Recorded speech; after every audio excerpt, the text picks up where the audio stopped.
It's one of the most rural and least populated parts of the country. Covered in forests and mountains, filled with lakes and islands, Vermont is renowned for its scenery and splendor. It's a land of small farms and towns, tucked in the tiny valleys along the shores of Lake Champlain, a place where covered bridges cross small creeks and rivers, and syrup is harvested from maple trees. Its history, politics, and culture stand out starkly from much of the US, and it's one of just a few states to have been an independent country before joining the Union. Vermont is a beautiful and fascinating state, and the 15th place I will cover in the US Explained, a 56-part series on every state, territory, and federal district in the country, by order of admission. Hello and welcome to That Is Interesting. I'm your host, Carter. This is the US Explained, Episode 15, Vermont.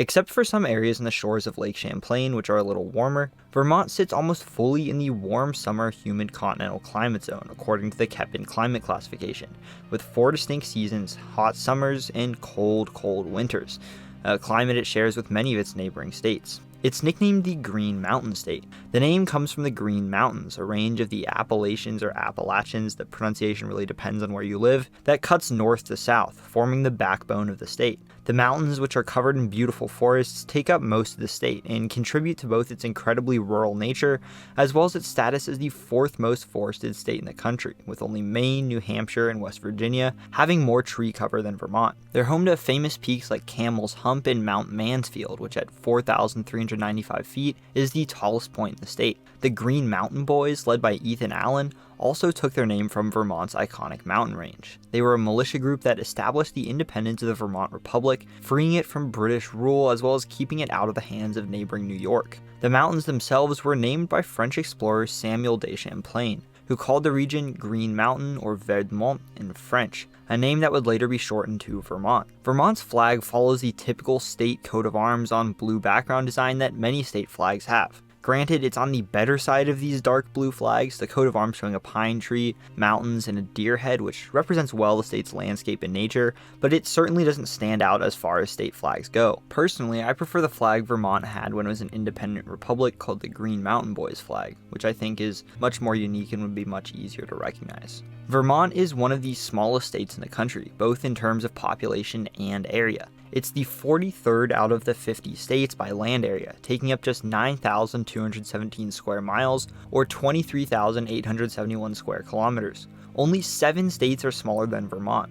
Interestingly though, it's the 2nd largest New England state, smaller only than Maine, so compared to most of its neighbors, it isn't especially small. When it comes to population, I won't be covering a place with a population as small as Vermont in a long time. It's home to only 643,077 people, placing it at number 49 out of the 50 states. Only one state has less people, Wyoming, and not only does Puerto Rico, a U.S. territory, have a population more than 5 times the size of Vermont, but the tiny District of Columbia has more people as well. If we look at urban areas, a designation which adds up the population of cities and their suburbs, Vermont has less people than 64 different U.S. cities, including smaller ones like Allentown, Fresno, and Sarasota. With a small population living in a small area, Vermont is more in the middle in terms of population density, coming in at number 31. With 70 people per square mile or 27 per square kilometer. It sits in the northeastern US, in the region known as New England, and is the region's only inland state.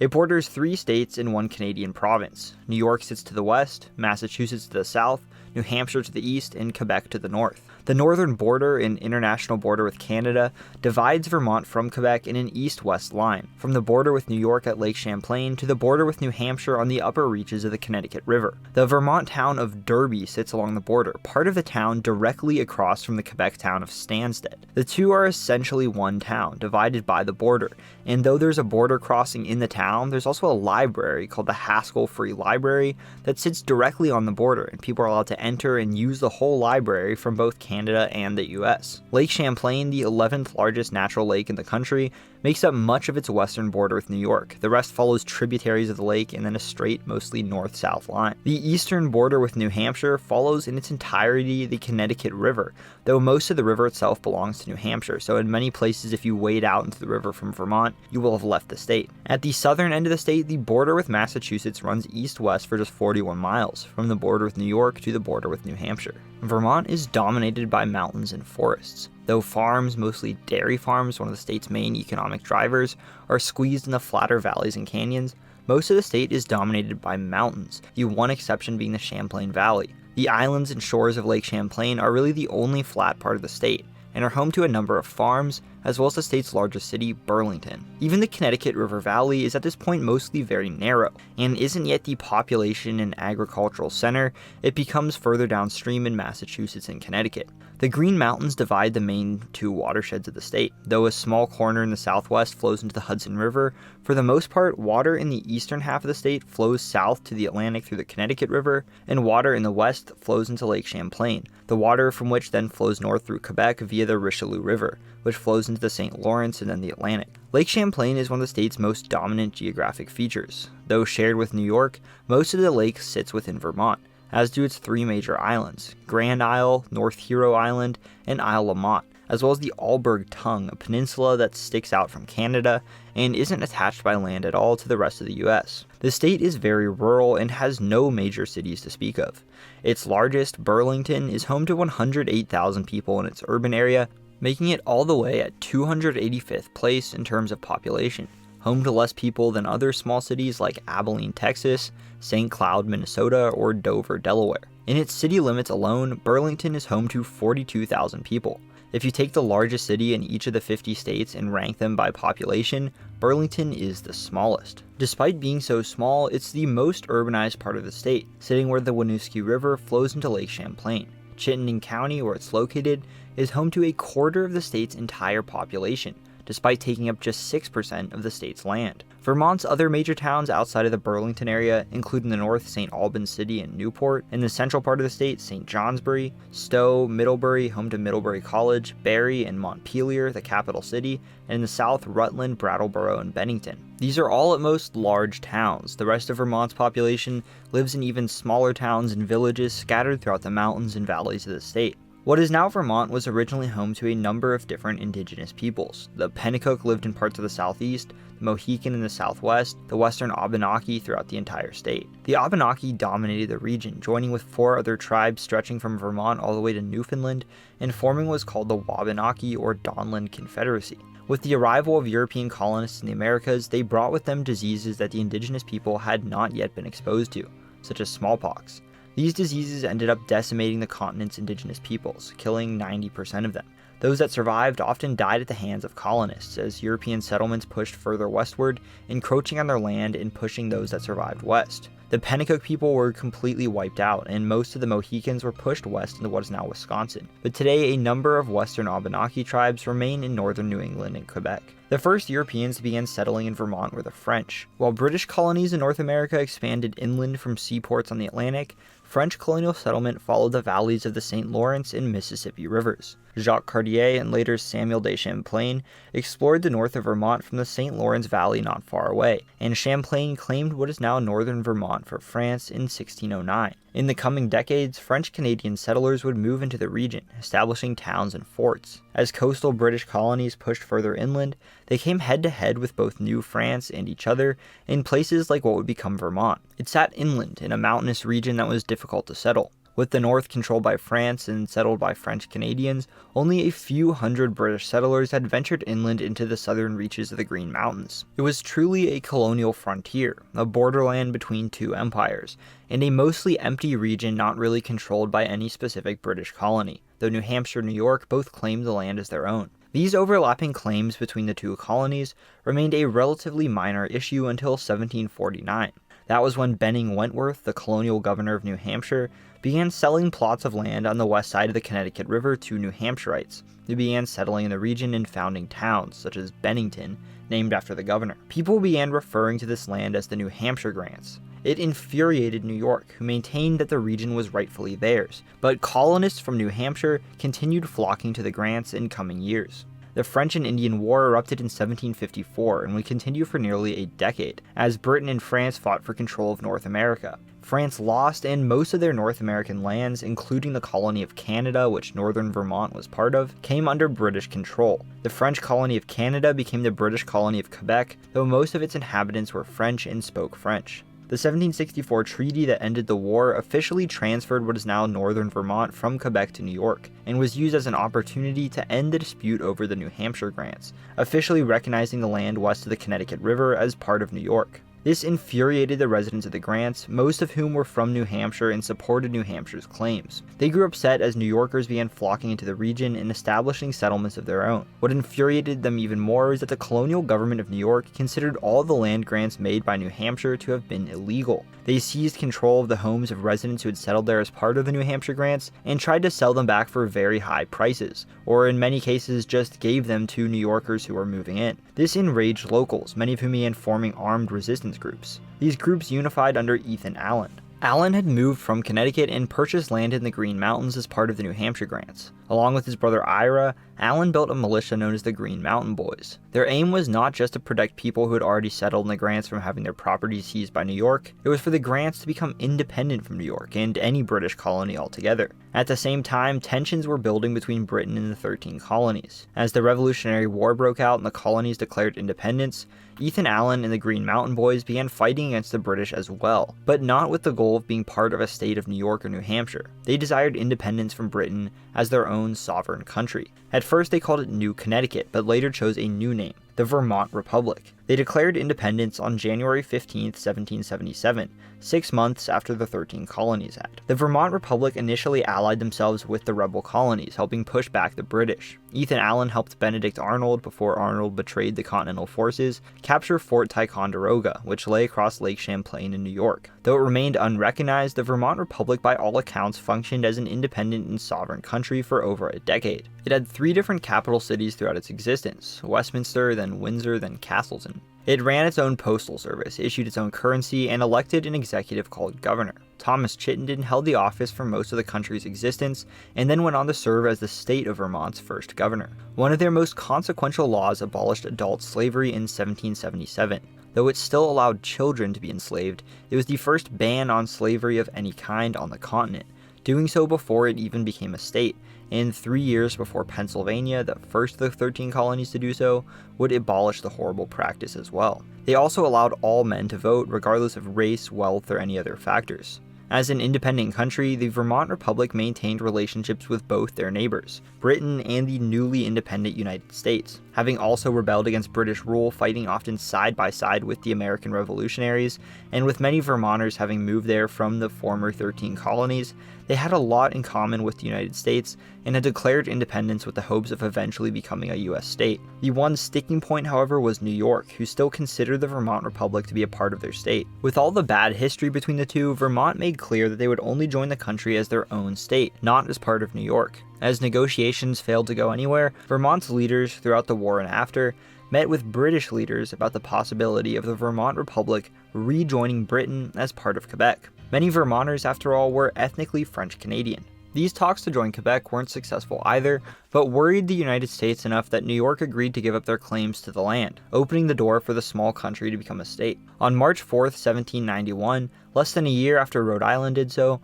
Vermont ratified the Constitution, ending the 14-year existence of the Vermont Republic and becoming the 14th state to join the Union, the first state that wasn't one of the 13 colonies, and the first of just a few countries that would become US states. During the Civil War, Vermont, a northern state that was the first to issue a ban on slavery, remained with the Union. Despite being so far north, it did in fact experience some skirmishing, the furthest north that any Civil War conflict reached, when 21 Confederates who had been captured, but then escaped north into Canada, crossed over the border and raided St. Albans City, robbing 3 banks. Vermont's population grew steadily, but slower than the rest of the country and all of its neighboring states. While Vermont's population is 7.5 times larger today than it was upon admission, Massachusetts is 18.6 times and New York 59 times more populous today than they were the same year. Inland, mountainous, and pretty far north, Vermont had cold weather and difficult terrain to settle, keeping it predominantly rural even though it sat not far from the fast-growing urban centers like Boston, New York, and Montreal.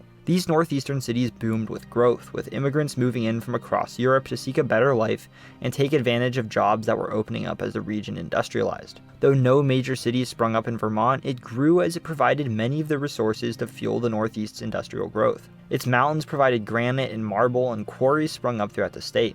Its forests turned it into a major source of lumber for the Northeast, and dairy farms provided milk and other dairy products for cities like Boston. Growth of railroads in the state helped make its role as a center of resource production possible, as materials produced in Vermont could then be shipped to coastal cities. The town of Island Pond, for example, became a major railroad town, the halfway point of the first international railroad in the country, which went from Montreal to Portland, Maine. Rutland, still one of Vermont's largest towns, grew as a center of the marble industry and has been facing economic struggles in recent decades due to its quarries closing down. Immigrants moved to the state to build its railroads and work in its quarries, lumber yards, and factories. Before then, Vermont had been mostly French Canadian and English, descendants of its French inhabitants from what is part of New France, and English settlers who purchased land during the New Hampshire grants and came from New York. During this period of industrial growth, many more French Canadians crossed the border and immigrated into Vermont, joining a community that had been there since before the English, and were joined by Irish, Italian, German, Scottish, and other immigrant groups, many of whom were fleeing famine and conflict back home. Many immigrants to Vermont, interestingly, came in from Quebec, not just the French Canadians. Many Irish fleeing the Great Famine went first to Canada, which was closer, before making their way to the United States. Burlington, as well as Barrie, a center of the granite industry, were major destinations for immigration in the state. Many of Vermont's ethnic groups were discriminated against. French Canadians and Abenaki, for example, were the targets of eugenics programs within the state in the early and mid-1900s. Today, the lumber and dairy industries are still very important in Vermont, but tourism and recreation has grown significantly. The state gets 13 million visitors a year, many of whom are there to experience its beautiful forests, mountains, and lakes, especially in the fall when the leaves turn the landscape from green to red. Though this isn't a huge number compared to what other states receive, it's still nearly 20 times the number of people who actually live in Vermont. On top of that, 15% of all homes in Vermont are second homes, owned by part-time residents who live out of state, often in cities like Boston or New York. This is the second highest percentage of houses that are second homes in the country. Only Maine has a higher proportion. This means that wealthy out-of-staters have a major presence in Vermont, something that often disgruntles locals who refer to them as flatlanders. The state's become a center of winter sports, filled with snowboarding and ski resorts in the mountains, including the first and second most visited ski resorts in the eastern United States. Killington, which is also the eastern US's largest ski resort, and Okemo. Nearby resorts like Stowe Mountain, Smuggler's Notch, and Bolton Valley have turned Stowe into a major resort town and center of recreation. When you think of maple syrup in the US, you think of Vermont. The forest-covered state is the largest center of maple syrup production in the country and produces 42% of all maple syrup made in the United States. With such a small population and area, not a lot of agricultural land, and no major industrial centers or cities, Vermont has the smallest economy of any US state, with its GDP of $36.17 billion, surpassed by every other state as well as DC and Puerto Rico. Most of Vermont's cities and towns are small and scenic, quintessential New England villages, and little churches, barns, and old wood and brick buildings dot the landscape. It's famous for its beautiful covered bridges. It has over 100 of them, the third most covered bridges of any state, and the most per square mile. The largest city in Vermont is Burlington, and it's a very small city. As I mentioned earlier, every other state's largest city is home to more people in its city limits than Burlington. Despite being so small, it's the Green Mountain State's population center, sitting where the Winooski River meets Lake Champlain. The lakeside city is the core of an urban area home to just over 100,000 people, and is the only urban area in the state with more than 50,000 residents, despite there being around 500 such urban areas in the country. The tallest building in the state is the Decker Towers, a Burlington apartment building that's only 11 stories tall. At 124 feet, out of each tallest building in each of the 50 states, Vermont has the shortest. In fact, it's home to a filing cabinet nearly a third of the height of the state's tallest building, an art installation that is the tallest filing cabinet in the world. Burlington is almost like a little New England village that grew a bit larger, and it does not have the downtown of a big city. It's mostly red brick low-rises and is still home to historic old buildings and churches. It's home to the University of Vermont, the largest college in the state, and smaller schools like Champlain College. Mount Mansfield and Camel's Hump are close by and visible from the city and right on Lake Champlain. It and its beautiful islands are easily accessible. It runs entirely on renewable energy and was the first US city to do so. In fact, the electricity Vermont generates is 100% renewable. the highest percentage of any state, mostly nuclear energy and hydroelectricity. Church Street is one of the main streets in town, and much of it is closed off to vehicle traffic, making it popular with pedestrians and really the heart of the city. Interestingly, the closest major city to Burlington isn't in the US at all. Montreal is less than 2 hours away. Other smaller Quebecois cities such as Sherbrooke and Saint-Jean-sur-Richelieu sit not far from the state, and Burlington is just a 45-minute drive to the Canadian border. Vermont's capital city, Montpelier, is home to just 7,434 people, making it by far the smallest capital in the country. It's a scenic little town tucked in the mountains in the center of the state along the Winooski River, and is home to a beautiful state house with a gold dome, tucked into a little valley between the river and a green hill, and it's the only state capital city in the country that doesn't have a McDonald's. I'm happy to introduce a fan of the channel and a member of the That Is Interesting Discord server for a little Q&A with me to talk more about what it's like to live in Vermont. Hi guys, this is Hayden White, also known as Lethal of Cat Lavinia and Lethal 2014 Gaming. Thank you for having me to this channel. Hi, That Is Interesting. Hi, yeah, thanks for joining to talk about Vermont. My first question is, what is it like living in Vermont? Living in Vermont is pretty much like a rural experience. You don't really just, talk to people. There's not really many neighbors unless you live in places like Burlington or Rutland. For the most part, we just, have a small town life. If you have a neighbor, there's not many of them. They're not that close, but if you need them, they're probably going to be there. What places in the state would you recommend for people to visit? Well, we do have Queetsy Gorge in the Vens Center. The Vens Center rehabilitates birds. The state's capital is pretty interesting. It has it's the smallest in the country, I'm pretty sure, and we have a golden dome. And yeah, if you want to go for lake life, there is Lake Champlain, which takes up a large percentage of our western border, and Lake Memphremagog if you're hoping to go see Newport and a couple of surrounding towns like Derby.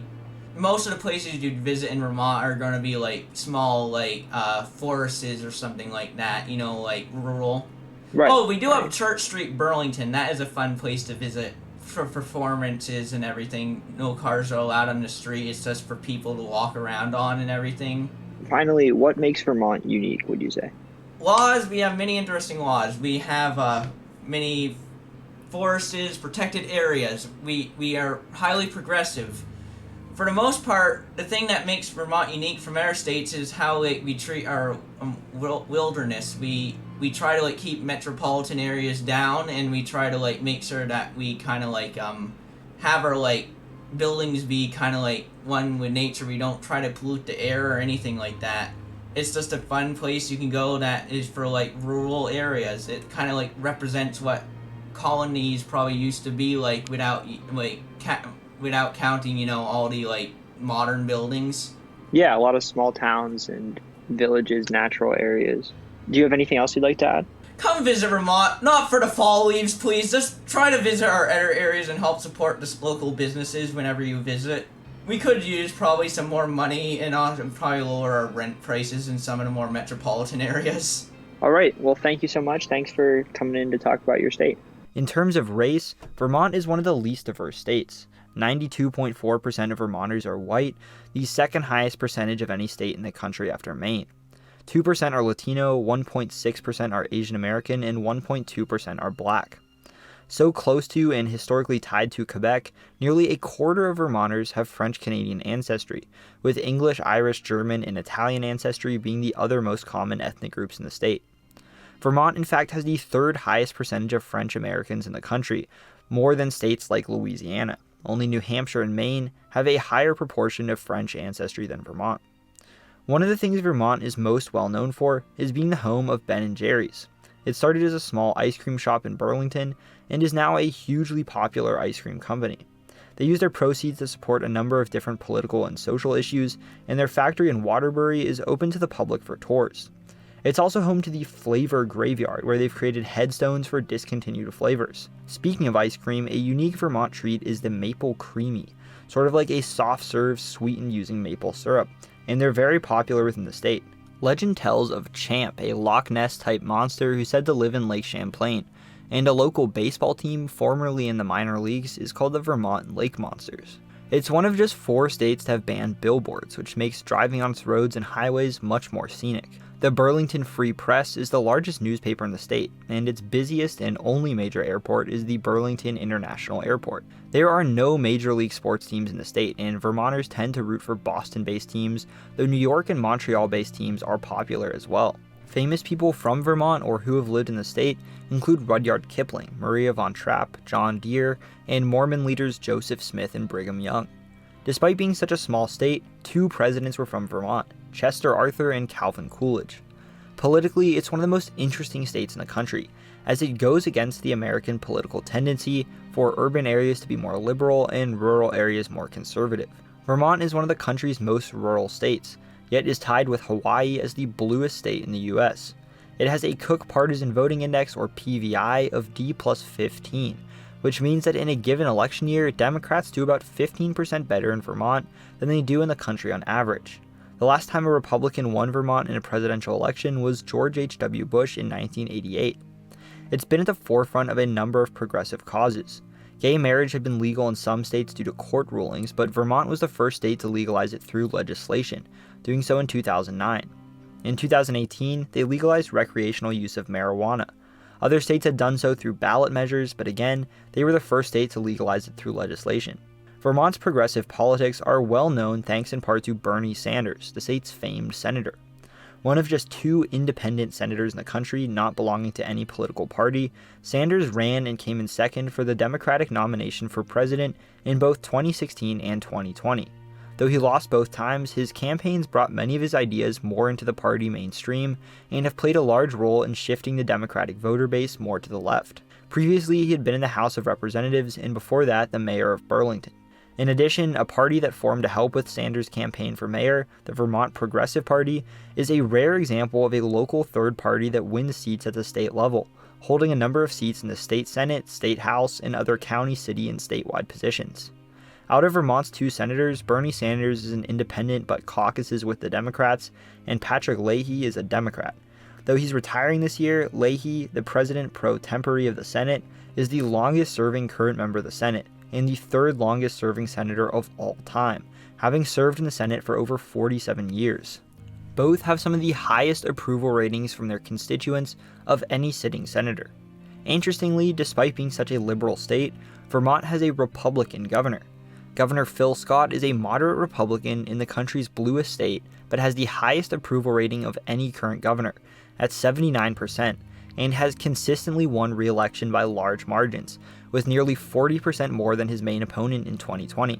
Vermont's one of 3 very blue northeastern states, along with Maryland and Massachusetts, that have elected popular moderate Republicans into the governor's office, a fascinating political phenomenon. Their one at-large representative in the House, Peter Welch, is a Democrat.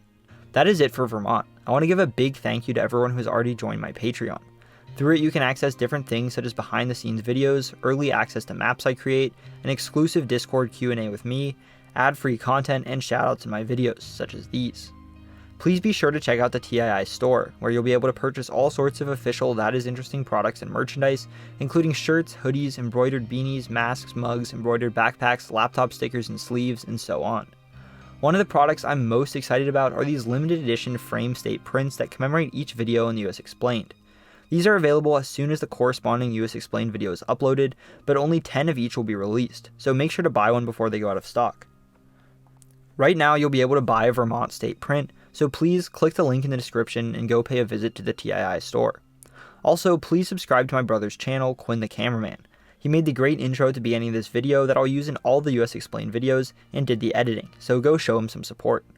I tried to be pretty thorough with this video, but I know there were definitely things I missed as there was a lot to talk about. I want to give a big thank you to everyone from Vermont who helped give me information for this video, leaving detailed and informative comments on YouTube as well as Discord. I truly would not have been able to make this video without all your help. For my next video in this series, we are going to start moving west. It's Kentucky. I've been to Kentucky but haven't spent a lot of time there, so I'll need all the help I can get. If you're from Kentucky, please respond to my community post or my comment here, or leave something in the Discord server to let me know what you'd like to see included about your home state. I really appreciate the well over 600 of you who have already joined my Discord server. If you haven't joined the Discord server yet, it's a great place to continue conversations about the topics discussed in these videos, interact with fellow viewers, and help provide information about upcoming states in this series. It's a great community, and we do fun stuff like geography game nights, live podcasts, and so on. I'll put links to both the Patreon and the Discord in the comments. Thank you for watching this video, and I hope you learned something new. Subscribe for more content like this. I cover the countries, cities, people, and places of the world and beyond. These videos will leave you saying, that is interesting.